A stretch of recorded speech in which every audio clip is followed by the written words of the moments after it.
your eyes get accustomed to seeing things. So your sense of beauty gets, in a way, I don't want to say controlled or manipulated, but somehow.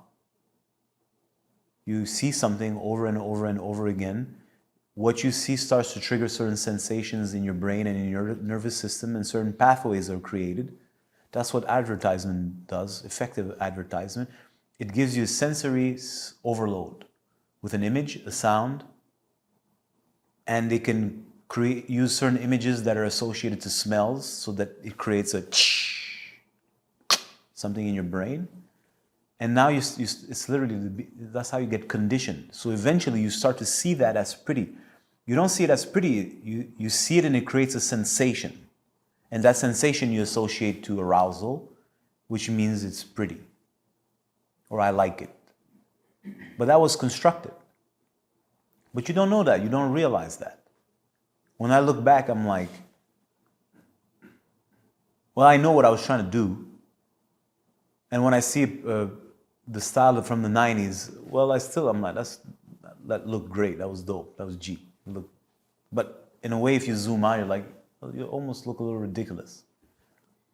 So what I'm trying to say is that beauty is beauty, and you can see it in anything, but the world conditions us to see certain things beautiful. You wouldn't imagine in the 70s or 60s that plastic breasts this size or this size could be considered beautiful. You'd laugh at it, you'd stare at it because it looks silly. And I remember when the first time I saw on TV or porn fake breasts, that was like odd. There's not an appeal, but it's the association, the constant hammering in my nervous system and images and Baywatch and this and that and the bikini models that my friend Sammy had on his wall and this and that, and you just start to create these associations and music and then and wet t-shirt contests that are there, right? And it starts to create links that are connected to your sexual energy. You're aroused, and now you start to like see it as pretty. Is it pretty, or you've been conditioned?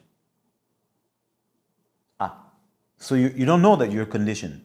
You think that now this is your taste. Until you go through an unfucking process where you unwind those things and you start to rediscover what your own personal taste is. This is what I like.